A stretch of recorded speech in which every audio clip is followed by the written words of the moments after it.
And the Indiana Pacers take down the Milwaukee Bucks 120-98. And that concludes this first round series. The Indiana Pacers, they win the series 4-2, thanks to the incredible play off the bench of Obi Toppin, TJ McConnell. All the starters were really good in this game. And the Pacers, pretty much from start to finish, controlled this game. And now they await their opponent in the semifinals Monday night.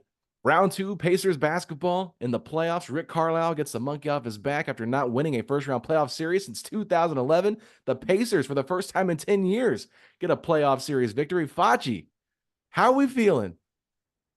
Alex, I don't know what it's like to surf, but man, I'm riding a wave of emotions right now. This series win, it meant a lot to me, and I know it meant a lot to this fan base because you talked about it. It's been 10 years. There's a large portion of this fan base that never saw a Pacers series win, or the last time they did, they were young, they were a kid, whatever it may have been. Our lives have changed a lot since the last one, and this one feels so good because if you stuck with this team, you were paid back. I'm not going to say blood, sweat, and tears, but there was a lot of sweat and tears that went into these teams over the years. And tonight, there really wasn't a lot of that. It was just a good old celebration because they played the way you hoped and knew they were capable of. And this was a game tonight that felt like a celebration. After the Bucks won Game 5, Doc Rivers really was teasing everybody, acting like Giannis Antetokounmpo would be Big coming time. back for Game 6, would not rule him out in the pregame media session 90 minutes before tip-off, would not give a status update on Damian Lillard.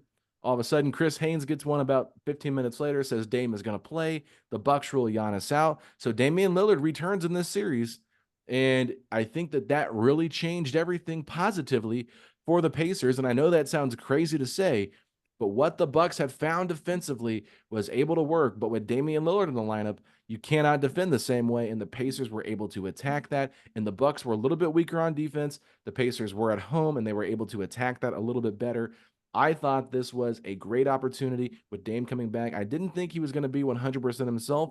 I know that he still had a pretty solid game overall, but didn't shoot the ball particularly well. Not a high percentage, but I felt like with him coming back, he might be a little bit rusty, but it allowed the Pacers to kind of push that, push that advantage that they had over the Bucks with him on the floor defensively versus having five, defenders that could switch 1 through 5 and make it more difficult. So while Dame came back, I actually thought that kind of favored the Pacers a little bit. I think it did because if you look at the box score, you might be a little bit surprised that, oh my God, Dame had 28 because it didn't feel like that. It didn't feel that those 28 points were meaningful points that were hurting the Pacers. 10 I free mean, throws. yeah, exactly. And in the first quarter, Dame didn't really do much. I mean, he had, I think it was like maybe 7 points. And by halftime, he didn't have a big game either. Let's see, I got it right in front of me. At halftime, Dame had 14 points on 3 of 8 shooting, and Indiana was up 12. So I just felt like he lived at the line tonight. And yeah, defensively, they suffered a bit. Mm-hmm. I felt like in previous games, Malik Beasley had given them some really good minutes in that starting lineup, and the Pacers were able to attack, and attack. I want to give Dame a lot of credit because, yes, he definitely was not healthy. But also, when you're mentioning about those rumors about Giannis, I mean, those rumors were swirling all of today. I mean, Locked On Bucks was like, I received a text. It sounds like, Giannis is going to suit up tonight. I mean, come Woj. on. You never know what to believe. But in the end, I just think that Giannis wasn't healthy enough. And playing in front of that crowd tonight, Alex, I mean, that's something that I want you to be able to speak on because Yeah. you were there. That crowd made a big difference. The Pacers go 3-0 at home during this playoff series. Tell me about the crowd. Well, not only did they go 3-0 at home, they went 2-0 at home against the Bucks in the regular season. So they beat them Mm-hmm. 5 games at home this year. So pretty impressive.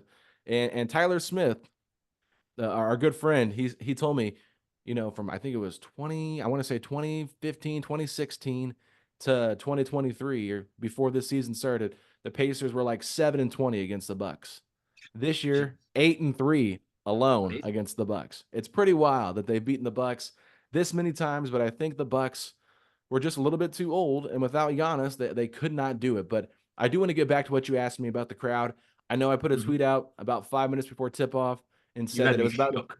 It was about 60% full. I mean, there was a lot of shirts there. And I mean, I want to give a shout out. Rooster went ahead and Oh, gifted yeah. me his yellow Pacer shirt. That's cool. And he asked me, is it normal for it to be this empty this close to tip off? And I said, no, it's not. I said, I'm not really sure what it is. I said, I understand on Friday at a 5:30 tip off, more people got there. I said, but that's also the weekend. I said, this is a Thursday night game at 6:30. It could just be the timing. So we were trying to figure things out. People were mad at me for saying it and calling me clickbait. I started laughing, but it was That's cool. not, it was, I mean, why would I want to clickbait about that? Number one. But anyway, uh, I just thought it was interesting that it was so empty. But then all of a sudden, the crowd filled in probably about 10 minutes till it was really full. You didn't really see a lot of empty seats. There was a handful of Bucks fans in the arena, but you didn't really hear them at all in this game, except I guess on the TNT broadcast, there was one Bucks fan that was pretty loud. That was a heckler. And then there was a Pacers fan going back and forth. I did not watch that, obviously, but I could tell you about that. That yes. Pacers fan brought it. That man was worth a couple points tonight. I couldn't hear his voice in the second half. I think he lost it. But in the first half, he gave everything he possibly could. He had some crafty one-liners when Bucks fans were shooting free throws. Then also another thing that was great to see is you had those like 4 Pacer fans that were wearing, the orange like hunting gear. Yes. That was awesome to see. And I think the fans brought it tonight, and we needed them to bring it. So to your point before about it being kind of empty before, I was really worried because it was like, guys, come on. I know it's a Thursday early start, but this is everything. Like we need everybody to show up. And in the end, everybody did. And it was a weird energy to start out. The Pacers got down 10-3. And I looked at Tyler. I was sitting next to him. I said, man, this just kind of feels weird. Like, I don't know. He said, you can feel the nerves in the building. But once the Pacers kind of shook that off and took control of the game, everything changed. It's when Dame went out in the first quarter, the Pacers went like an 8-0 run. When McConnell and Obi Toppin came into the game, they had a little bit of a stretch there where they just kind of separated themselves. And I know Milwaukee kept trying to chip away at it, but they never really got comfortable with Indiana's lead. They never were really able to get into it. I think one point in the third quarter, they got it to within like 7 points, almost made it 6, but I think Portis missed a free throw or Lopez missed a free throw. And the Pacers, that's when they came down and kind of grew that lead there that final minute. I think they had a Andrew Nembhard and one. I think McConnell had a jump shot in the paint, and then McConnell hit a 3 to end the third quarter. So 3. that, I mean, how much room did they give him? How much time did he have to take it? And then he hits one to start the fourth. I mean, yeah, he had a lot of time. Yeah, but that 3, it was a statement. That was like what you needed to get the crowd going. And I just felt like when that happened, that was the kind of moment in my head. If I could pin back something in the game, when McConnell hit that 3, I was like, we're winning this game. That's it. It's like everything's going our way. And that, like, just TJ McConnell had struggled mightily from 3 in this series. When he hit that, I just knew good things were ahead. I mean, you said it last episode that we did. He was 1 for 10 this series. We were now like, he's 3 for 12, 25%. I'll take so, it. Anyway, it was just cool to see. But yeah, I mean, honestly, the crowd, they were great. I mean, McConnell got the biggest cheers out of anybody. I will say this, the smartest move I think Rick Carlisle made was pretty much putting TJ McConnell in the game at the end when Thanasis went into the game and getting Tyrese Haliburton off the court, because Thanasis, you just cannot trust him or whatever. Like, the first thing he did was like McConnell gets hit in the face and he goes up there, tries to steal the ball from him. So just a lot of chippiness, and Bobby Portis, James Johnson getting into it in the third quarter. It was crazy. That's why you have James Johnson. That's why you have him. Did you see what he said on the bench? I couldn't. But do you know what he said? Because people were trying to lip read. Well, I mean, it wasn't nice. Yeah, of course. He basically looked over there and said, "I'll mess you up," in an R-rated version. Right? I figured it was something along those lines. But earlier in the day, James Johnson had an absolutely ridiculous outfit on. I mean, it was like this really crazy see-through shirt. My wife was like, "Who is this guy?" I was like, "That's James Johnson. He's the enforcer. Like, he's not going to play, but he's going to hold everybody in check and make sure the Pacers don't get punked." And in that moment where Bobby Portis started mouthing out, you see James Johnson come onto that court, getting right in front of his face. That is exactly why he's there. And I just felt like no one was going to punk the Pacers tonight. But we talked about McConnell, and I don't even think we gave him his flowers yet. But someone that also needs their flowers is Obi Toppin. I felt that Obi Toppin was insanely instrumental in the Pacers flipping that switch on. You talked about when they were trailing early on, there was that little bit of the jitters of like, well, what's going on right now? What can the Pacers do? Obi Toppin had 9 points in the first quarter. He scored, I think he had 10 later on in the third. There was just moments that he had, but it was like the second he got on the court, he's hitting shots. He had an assist. He's making threes. He's getting offensive rebounds. Like you felt the difference when Obi was in there, and like it didn't take long for me to be like, are we gonna call this the Obi Toppin game? Because it really did feel like years from now we could look back and say that's when Obi went bananas on the Bucks and really elevated the Pacers. When you want to talk about an X factor, which you kicked around, who's it going to be? Like tonight, him and TJ McConnell, they can share those responsibilities. Those two combined for 41 of the 50 points off the bench. And tonight, both guys set a career high for scoring in the playoffs. And that's everything you hope that you could dig deep in the back of your bench. The Bucks, they didn't have any of that throughout this whole series. Yeah, I mean, I just think about what the Bucks were able to do in Game 5. You have Bobby Portis have a big game. Pat Mm-hmm. Bev goes off, has a big game. Malik Beasley has a big game in the second half. Role players play better at home. It's just a simple Yeah, fact. definitely. TJ McConnell, Obi Toppin, they had their Malik Beasley, Pat Bev games in Game 6 for the Pacers. That's what it was. And to me, and I don't know how you feel about this. I know everybody wants to have that Game 7 in your arena, but I think there's something special about starting a series out on the road for the first 2 games. I feel like those are the easiest games to steal in a series, and then protect home court with 3, 4, and 6. I know that it sounds crazy to say you want to start on the road and have less games at home, but I just think there's so much pressure in games 1 and 2 to get out to a great start, and then coming back from 2 on the road to Game 5 and just going 1-1-1. I kind of like being the underdog a little bit, being the road team that can maybe steal a Game 1, steal a Game 2, and then try to protect home court 3, 4, and really put pressure on the other team and make it a 3-1 series. Now it doesn't always happen that way, but that's what I normally feel like is the if I could pick the games that I wanted at home, 3, 4, and 6 are very big games in almost every Yeah. series. No, they really are because yeah, you're right in this instance of like game one, especially the first round. There's jitters for both teams. There definitely is that like, whoa, this is the playoffs. What's this going to be like? We're going to have to up the intensity, and I definitely think that the jitters were there for the Pacers.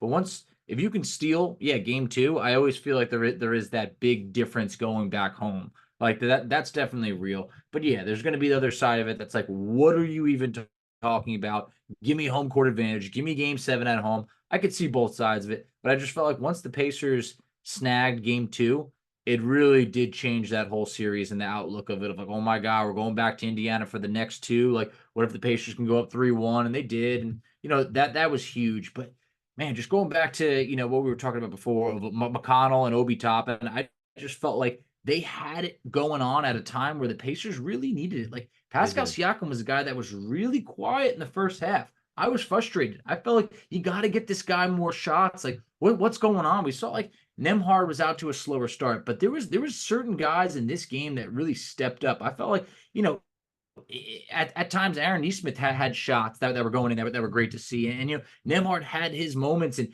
Halliburton early on. It's just you saw this is why the Pacers have depth, and I just Mhm. felt like tonight it just showed that we're not reliant on one player. Because look at Milwaukee. Chris Middleton had carried them. He had played an amazing series, absolutely incredible.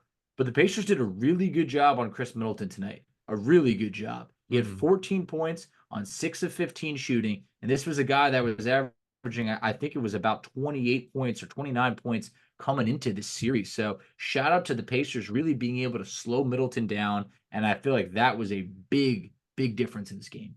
No, I really think you're right. I mean, Middleton got the first basket too with ease, and I That was worried like, me. "Oh no, it's going to be one of these games." And then Tyrese came down and hit a 3, and I said, "Okay, maybe it won't be. We'll see what happens." But the Pacers did get down big, and it was like every single Bucket scored when they were like up 10-3 or 14-6, whatever it was. And Halliburton was the only one that had scored for the Pacers. And I thought to That myself, worried this is not looking good right now for Indiana. They look a little bit nervous, look a little bit tight, but they were able to kind of change things up when they ended up bringing Obi Toppin in with Ben. Was it McConnell that came in two in the game early on, or was it just Toppin that came It in was for Obi. Siakam? Just his first, it was just Obi. Okay. Yeah, I'm trying to remember everything. There's just so much that happened in this game. But I mean, Obi Wait, Toppin was just so impactful. And that's what he did in games 3 and 4, too. Like his first quarter performances in game 3 and game 4, we talked about it, were so impactful on the Pacers being able to kind of create some separation from the Bucks early on. I felt like in this game, him doing that in the first quarter once again was great. But then when Turner gets in foul trouble to start the second half, and you have to go small with Obi Toppin, that's a tough decision to make because you could have went with Isaiah Jackson. Obviously, Jalen Smith kind of got played out of the rotation in this series. We'll see if he comes back. I would be kind of shocked if he does. I think Isaiah Jackson might get more backup 5 minutes moving forward. We'll see what happens.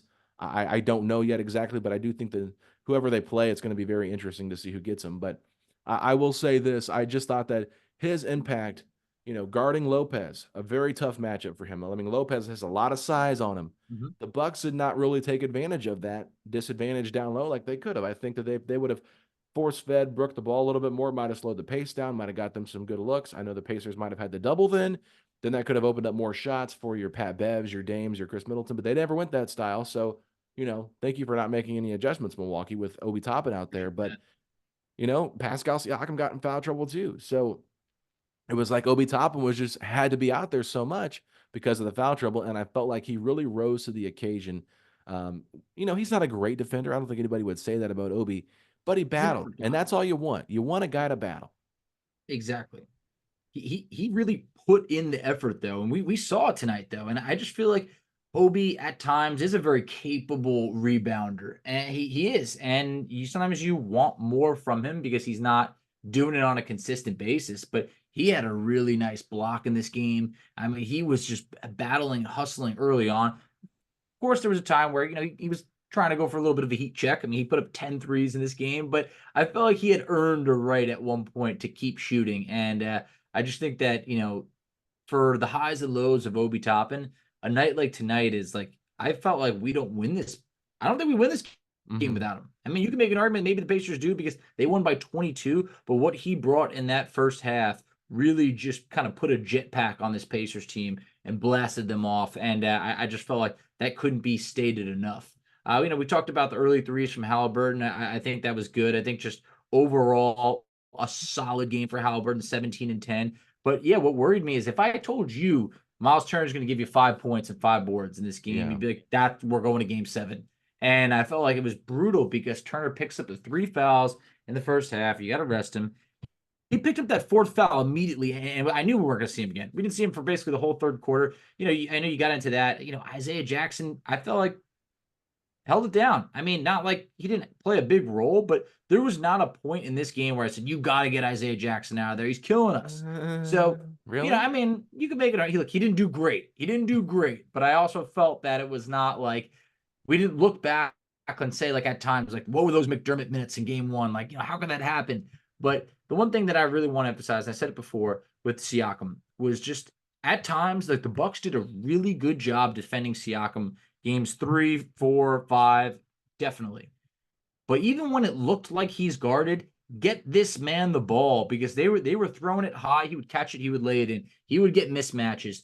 Siakam had a run in the third quarter where the Pacers really needed it. He Yep. scored, I think it was like 9 points in the third. And I just felt like at that point, really had his confidence going. And yeah, he was a plus 19 in this game. I love what he said afterwards of the game. This is why I wanted to come to Indiana. Like, you could just see what we're building here. There's no doubt in my mind this man wants to re-sign, and it's just like I can't wait to have Siakam in the next series and get him going because I feel like we got away from that a little bit. I was happy to get back to it.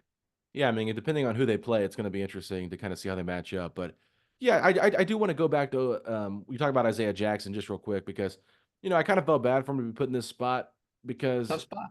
it's tough. There was a lot of foul trouble. You didn't really know what they were going to do. The moment I got nervous was in the third quarter when he was out there, and it was I think Siakam ended up coming back in for him because That it was a bad was lineup. That was a bad lineup that was out there. It yeah, was it was like Nembhard in the bench. yeah, the Bucks had got it to 7.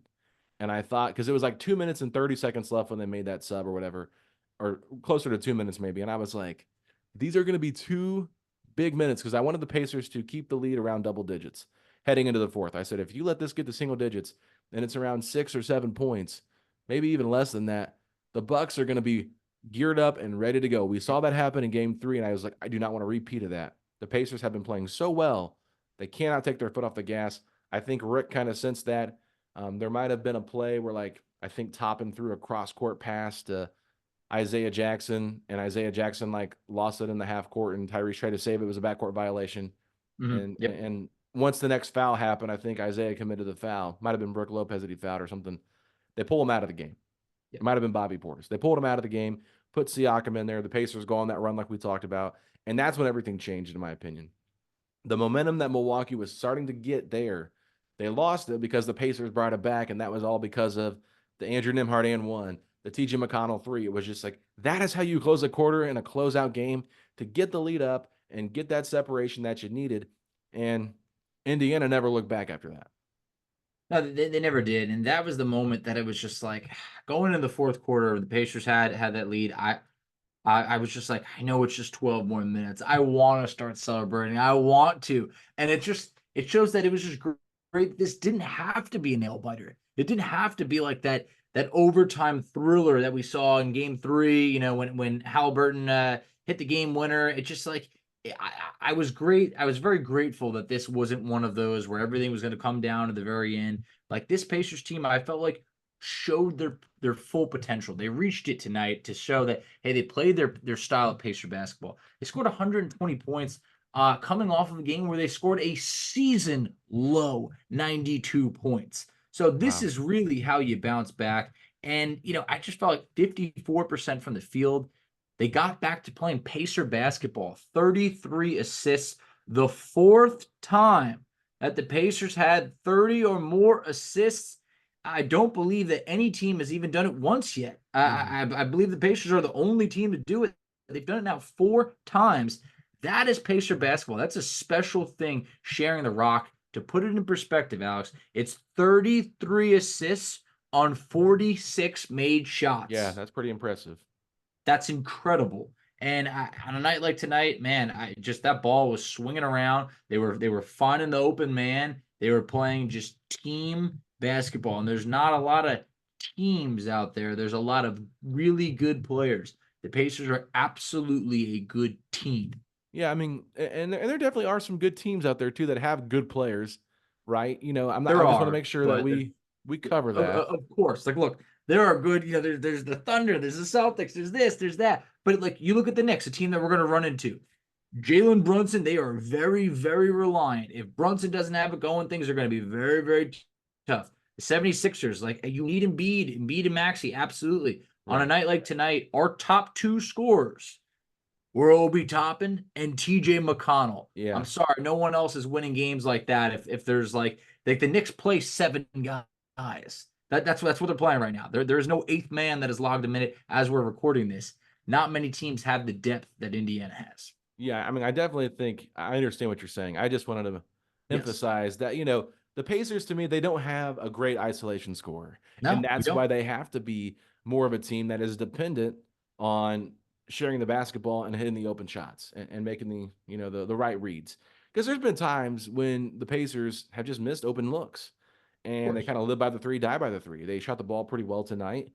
I thought they did a good job attacking the mismatches when they were there, not settling for shots. I felt like a lot of their stuff was very good. I think the only like couple of shots that I really remember that were like I was like, yeah, it's kind of questionable. Was like I think both were kind of from Neesmith, maybe some Tyrese Halliburton threes too were a little bit and like not my There was favorites, heat but check threes in this game from like Obi Toppin that were like, yeah, all right. Like, yeah. I think Halliburton was jacking some up. Those two actually shot really poorly from three. Obi yeah, Toppin was 3 of 10 and Halliburton was two two of of 10. 10. So they were Yeah. 5 of 20. Really just kind of murdered the percentage for the Pacers. But hey, you can live with it on a night like this when you win by 22. Right. And one of the plays was in the first quarter, I think. Obi Toppin like saved the ball from going out of bounds. Aaron Neesmith got the ball and like kind of like took a forced little floater about 15, 16 feet out. And I'm like, that's just not a good shot. That's not your shot Not at a good all, shot. Aaron Neesmith. Yeah. Or when he tried to drive on Middleton, I know Carlisle challenged that call on it. And it could have been questionable if it was a foul or not, but it's just like, you got to be selective. And I mean, you saw him kind of slide in there. You just got to be careful about that stuff. And I know Neesmith was trying to avoid the contact. So Mhm. nothing like I'm nitpicking at this point, right? Like I'm Yeah, just of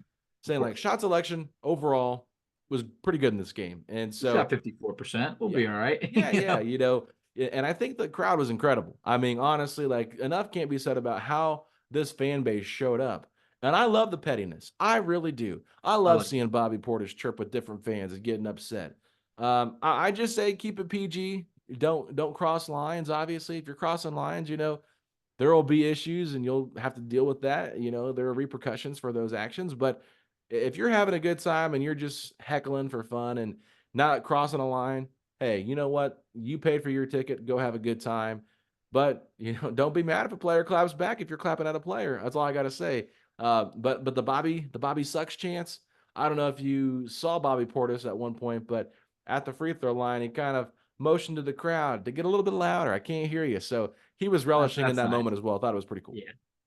No, and I think that Bobby's always been that guy that's kind of like, he loves a little bit. He'll raise the arms up, Yeah. he'll get the crowd going and that. And I think that that's part of something that makes him a special player. And I understand there's chippiness, but I think Bobby Portis is the exact guy that when he's on your team, you absolutely love him. I think the same thing is probably said about Pat Bev. His teammates love him. You don't like to play against him. I know he had some antics in this game. So throw the ball into the crowd actually twice. Definitely not cool. See what happens with that. He was Yeah. obviously frustrated, to say the least.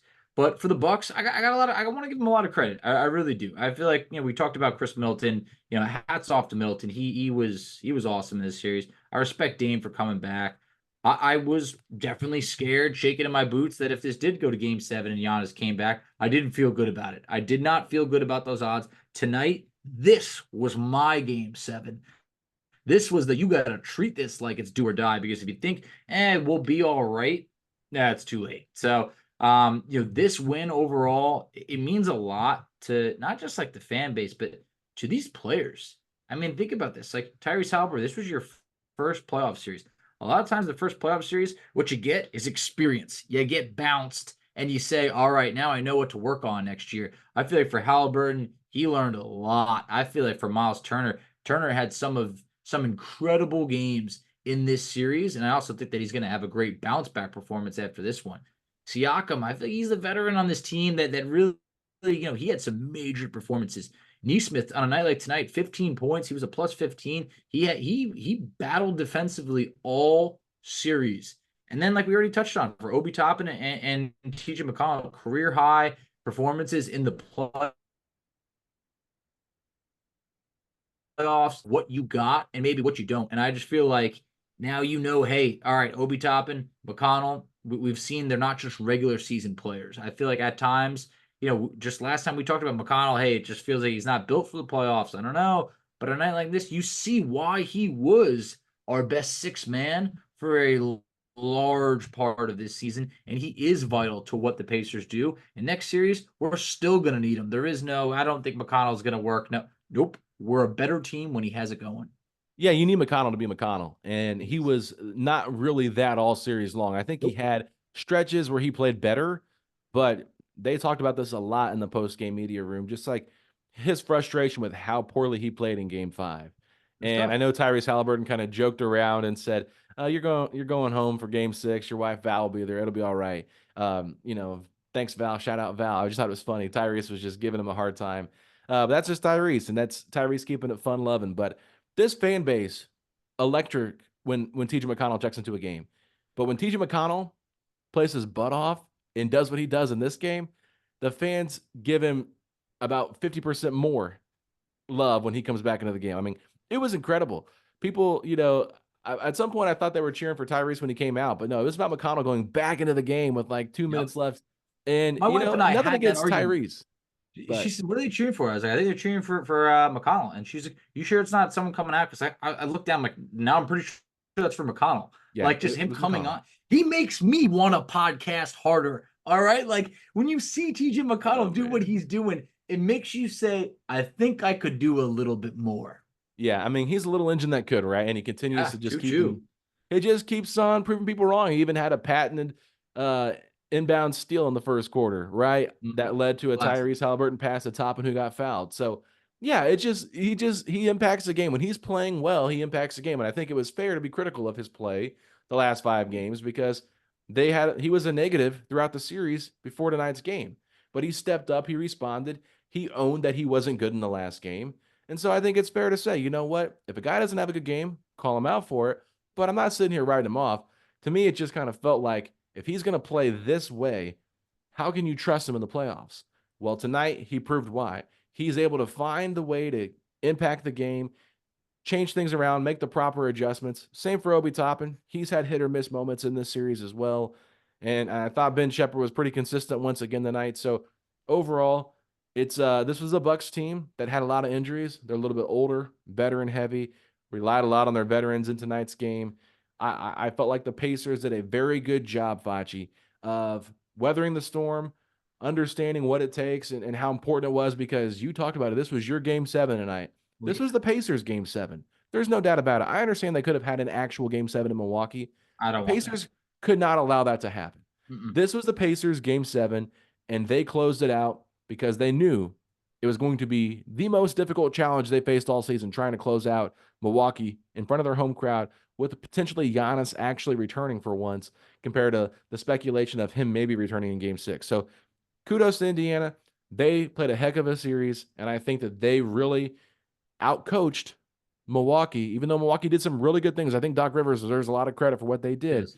But I just think that Rick Carlisle and his group, they just found the weaknesses of Milwaukee were too glaring to let them win this series. Indiana wins 4-2, 8 victories over the Bucks this season, only 3 losses. Pretty impressive showing for the Pacers in 11 games this year. I got to be honest. I said this like a broken record a couple times. I just don't know if you can beat the Bucks 8 times this year. I said it a couple of times. Now, look, that did factor Giannis being in the equation. True. But at the same point, it's extremely impressive. I don't want anybody taking anything away from this Pacers team saying, well, this guy's hurt or that. No, this is a young Pacers team that is ahead of schedule, giving you everything they got, showing you that this future is bright. But at the same point, let's live in the present and let's keep this going. What we saw tonight is we saw a team dominate just about every category. I mean, last game for fast break points, didn't the Pacers have like 4 or 6 5. They had 5 fast break points. 5? Caitlin Cooper tweeted they had more fast break points in the first 5 minutes of the game than they did all last game. 5 fast break points last game. Tonight, they had 21, and they held the Bucks to just 6 fast break points. The Pacers dominated in the paint. They had 60 points in the paint. I just felt like they played such a good, well-balanced game tonight. They were making free throws. They only missed 2 free throws. I thought that was big. At one point, they started 11 of 11 from the free throw line. Last game, the Pacers started out like, I don't know, it felt like it was like 4 of 8 or 4 of 7 or something really bad where you're like, what am I watching right now? They protected the rock. They didn't turn the ball over much at all. I believe it was just 10 or 11 turnovers in this game. And I just felt like overall they won every single quarter tonight. And that was impressive because it's been the start of this, these series that you worry about with the Pacers in the first quarter. They handled business. That's the 8th straight win at home. What Indiana has going on right now at home is real. And that's why now I'm still wondering, do I want Philly where we could have home court advantage? Do I want the Knicks? I just don't know. But either way, you got to play whoever you play. And I think at this point, nothing's going to be easy. Which one are you less likely to be at? I can't answer that question for you. I Because can't. I've already got people texting me saying Facci cannot go to a playoff game on the road. I've seen it, and I'm telling you right now, man, that's all I'm gonna say. All I'm gonna say is you couldn't have picked 2 teams in a closer distance. All right. Know. I could make it a Philly in just a couple of hours, and I could make it into the Garden in about an hour. So, these are that's all I'm gonna say. Wow. Yeah, I mean, honestly, Facci, it is what it is at this point. The last win they had, was it in the playoffs when you were there? Yes, and then that's what I want to say. I want to say this. I've only been to 2 Pacer playoff games in my life, and they have won both of them. Okay. So they beat postseason Facci versus regular Wizards. season Facci, different people. Yeah, look, and maybe, yeah, exactly. I think that's a real thing. I think postseason Facci, that's far from a curse. So I might be putting that streak up on the line. I really might. 2-0 in the playoffs. over my last 15 in the regular season. Hey, it's interesting. Yeah, man, it's 15. I went Oh my back. I added God. up everything. It gets worse, man. And I Oh, know that I know now 15. it's 15. There isn't going to be a 16 or anything. It's 15. It dates back. It's 2019 in February. But the playoffs, it's a whole nother game, man. Let's just talk about this real quick here, Facci, because I do want to go back to this game, just kind of close it out. 11 more made field goals by the Pacers, right? They Mm-hmm. ended up having 6 more made threes than the Bucks. I understand Milwaukee ended up outscoring them by 6 from the free throw line, but you live with that when you have the advantage at the 3-point line and the field goal attempts, or excuse me, the field goal makes. But I think also the points in the paint, and that's been a story of this Pacers team. When they get into the paint, they're a much better team. If you go back and watch Game 5, I was really disappointed with their penetration. I felt like they were just very lackadaisical, kind of settling for threes and never really established any paint presence. And we've heard this team, their motto is paint to great, paint to great. And that means when you get into the paint, great things happen. You can splash it out, kick it out for threes, guys can knock them down. Or if you have a look at the basket, obviously take a look at the basket. So honestly, just a great way for the Pacers to kind of say, you know what, we mean business. 60 of their 120 points were in the paint. So they got half of them from the paint.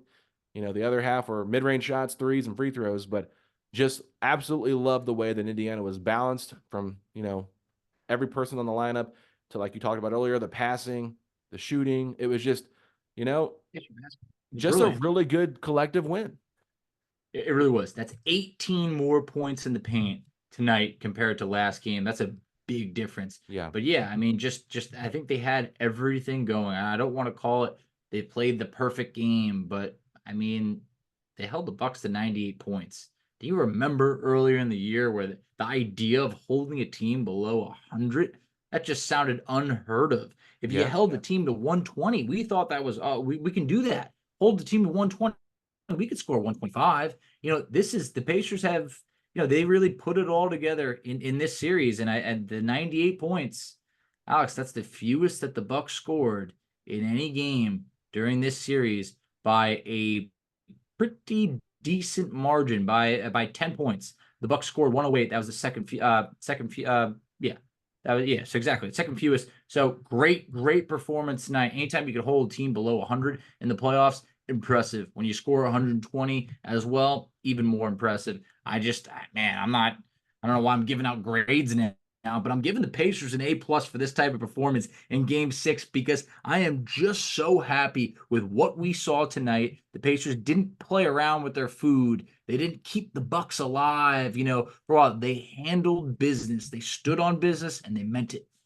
They absolutely did. They took care of business. They knew what they had to do, and they were advantageous with beating Milwaukee.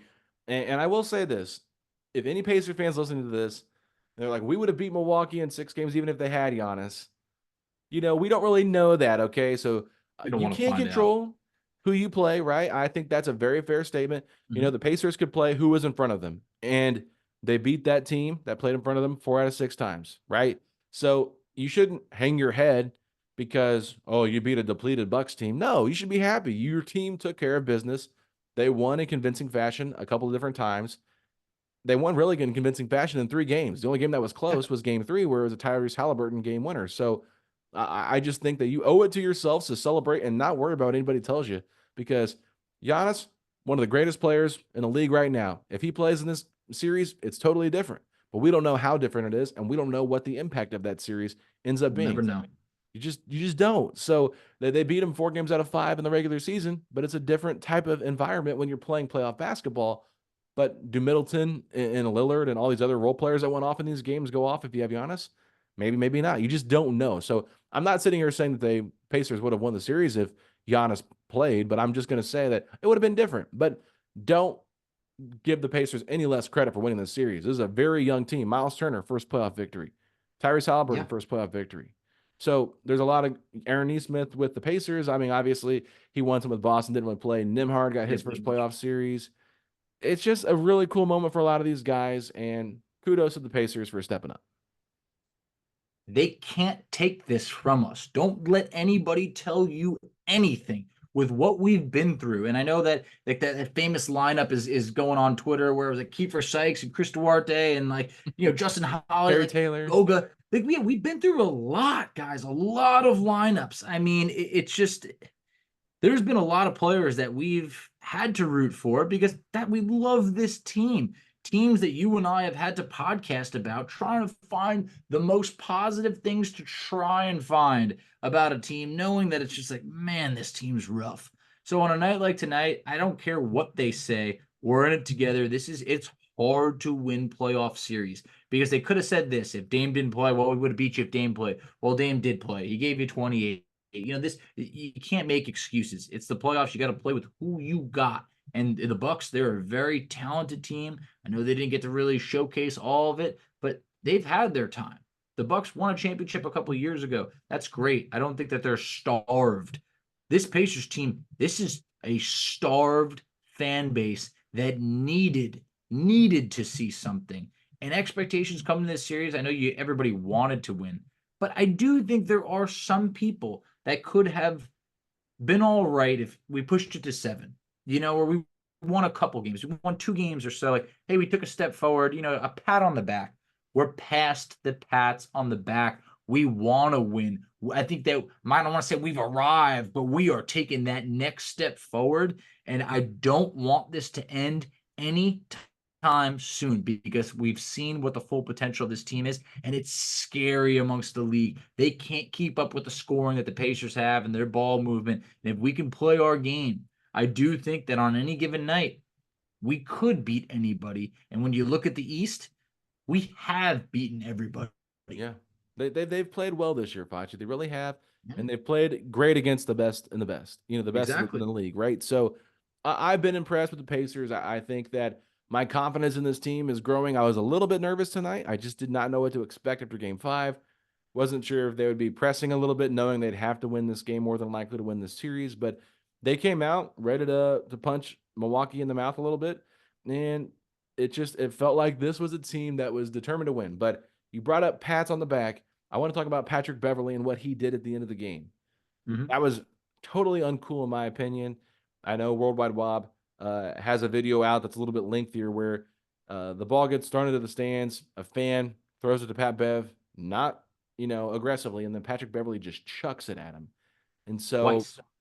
It's actually twice, yeah, twice. I think he hit a lady Uncalled for. once, hit a guy the Yep. second time. Bobby Portis got into it with 2 different fans at 2 different times in the second half, and one of the fans ended up getting escorted out of the arena for a few minutes. Got talked to, they sat back down, and I think they were pretty chill after that. But it was just a hostile environment a little bit. Like I said earlier, like I don't care if you want to have a good time, fans. Just be careful what you say. Don't know what was said to Pat Bev to get him so riled up. It's hard to tell with Pat Bev and Bobby Portis. Those are 2 emotional players. Their To run emotions were high. high. The Pacers just eliminated them basically from the playoffs. So it's tough, but to me that can't happen. Bobby Portis chirping with a fan, whatever, but Pat Bev throwing the ball at a fan Not twice, cool. he should be suspended for a game. Start the season next year. I know it sounds dumb, but you cannot do that. It could happen. It could. I mean, I It think should. that It's not a could. It should happen. yeah, it should happen because I think you gotta kind of lay the law down to be like any type of interaction, nothing in the stands, nothing, no cup of water, no ball, nothing. It opens up the possibilities for some bad things to happen. And yeah, I mean, look, there is no excuse. There's no, oh, well, he was frustrated. Can't do it, especially throwing the ball twice. I mean, we've seen things happen before where, like, Kevin Durant kicked the ball into the stands once. Still can't believe he didn't get called for a technical or anything against the Pacers. But Yeah. I just feel like Pat Bev intentionally throwing it at fans can't happen. So for the Bucks, hey, bye bye. It was a good series. I'm wearing my Beat the Bucks shirt right now, and I just don't want to take it off because it felt good. But for the Pacers, the thing that feels the best is moving on. And Alex, I know I've said before, strutting into work. Yes, I do work from home, so I really don't have anywhere to strut. But there's going to be a pep in the step tomorrow. The air's going to be more crisp. I don't want this feeling to go away, but I do know at some point real soon, I believe it could be Monday night. We're going to have to turn our attentions to game 1. Alex, I Yeah. believe it is Monday night. Is It is that Monday, correct? regardless of what happens. It's Yes. Monday night. So I know we are trying to kind of stretch this out to see who the Pacers will play. The Only got Knicks about a are minute or up two by left. 5 with 2 minutes left. And So it's going to be tough. I'm It's not saying that's 109, much longer. 106 Knicks right when we're recording this. And, the Knicks had a 22-point lead earlier in this game. And Philly came storming back. Buddy Hield had 17 first half points after having just 2 points earlier in this series. Alex, how weird would it be? Pacers versus 76ers, 109, and 108. we got a game. We got a game on our hands. But I mean, I feel like that's something out of like a TV show, where it's like you trade Buddy, and all of a sudden now you meet in the playoffs, and him, maybe Halliburton and Buddy are guarding each other at one point. Those two have never played against each other.